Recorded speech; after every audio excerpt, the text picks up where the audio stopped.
슬기로운 의사생활이라는 드라마 12화에서 이익준이라는 의사가 후배 의사를 향해 이렇게 말하는 장면이 있습니다.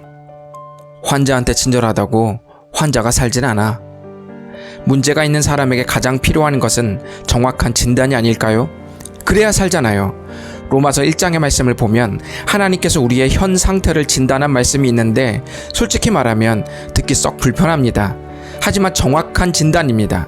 이번 영상은 하나님께서 진단하신 모든 사람의 불편한 진실이 무엇인지 나눠보겠습니다. 로마서 1장 18절에 하나님은 모든 사람에게 하나님의 진노가 진리를 거부하는 사람들을 향하고 있다고 말씀하십니다. 참고로 하나님의 진노는 충동적인 보복이 아니라 세상의 불의를 바로잡고 구원하시려는 하나님의 반응입니다. 그 진노가 진리를 거부하는 사람들을 향해 있다는 말입니다. 하나님을 거부하는 사람들 안에서 하나님이 보신 것은 바로 불경건과 불의입니다. 불경건은 하나님께 잘못한 것에 초점이 맞추어져 있고 불의는 사람에게 잘못한 것에 초점이 맞추어져 있습니다. 불의에 대해서 생각해 보실까요? 잘 생각해 보면 악한 언행은 악한 마음에서 출발했습니다.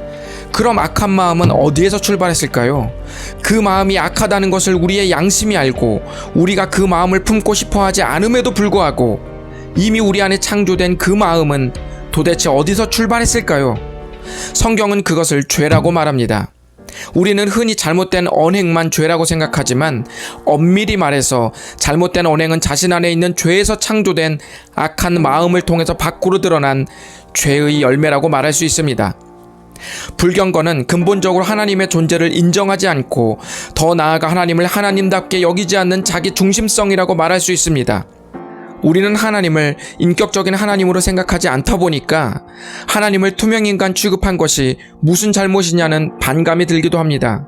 하지만 곰곰이 상상해 보십시오. 우리가 마땅히 예우해야 할 사람을 투명인간 취급했을 때 거기서 오는 그의 모멸감은 이루 말할 수 없습니다.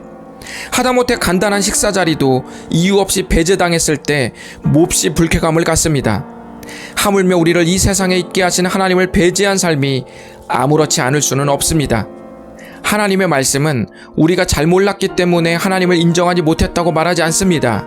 하나님을 알만한 사실이 창세로부터 하나님이 만드신 자연세계에 풍성하게 드러났다고 말씀하셨고 지구상의 생명체가 자연 발생적으로 생겨날 확률이 거의 제로에 가깝기에 하나님을 인정하는 것이 지극히 정상적인 판단의 하나가 될 수 있음에도 불구하고 우리가 인정하지 않았다고 말씀합니다.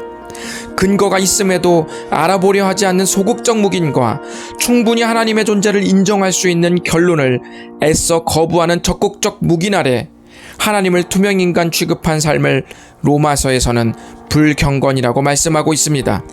더 나아가 불경건과 불의한 삶을 지속하는 사람은 정상적인 사고가 뒤틀리고 분별력을 상실하여 이런 죄의 문제를 스스로 해결할 수 없음에도 불구하고 신기하게도 하나님 없이도 잘 살 수 있다는 인생의 결론에 도달합니다. 이것이 망가져가는 삶의 끝입니다. 이 영상을 시청하는 분들 중에 신앙이 아직 없으신 분이나 교회를 다니면서도 아직까지 구원의 확신이 없는 분들이 있다면 그분들에게 간곡히 부탁드립니다. 이 죄의 문제는 결코 우리 스스로 해결할 수 없습니다. 언젠가 모든 사람은 생의 마지막 끝자락에서 단 한 가지를 준비해야만 합니다. 그때는 살면서 했던 고민들, 즉 무엇을 입을지, 어떤 맛집을 갈지, 뷰가 좋은 어떤 카페를 갈지, 무슨 차를 살지, 어디로 여행을 갈지, 어떤 아파트에 살지, 어떤 직업을 가질지 같은 크고 작은 선택들은 의미가 없습니다.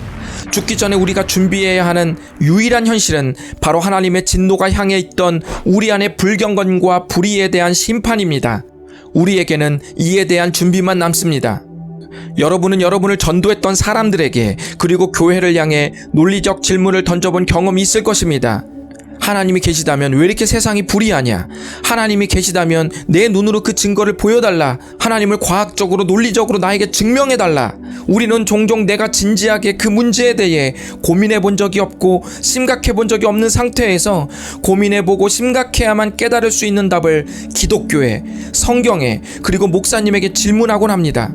여러분, 질문하고 답을 얻고 싶다면 돌아올 답변의 무게만큼 질문의 무게도 있어야 한다는 것을 기억하십시오. 새로운 것이 들어오려면 겸손한 마음으로 그동안 내가 살아왔던 나만의 방식을 내려놓고 하나님의 무게로 그 문제에 임해야만 그 답변도 받아들일 수 있을 것입니다. 주님, 제가 죄인입니다 라는 진심 어린 고백이 담긴 질문이 성경에 기록된 구원의 길을 선명하게 보도록 만들어 주실 것입니다. 하나님은 여러분을 사랑하십니다.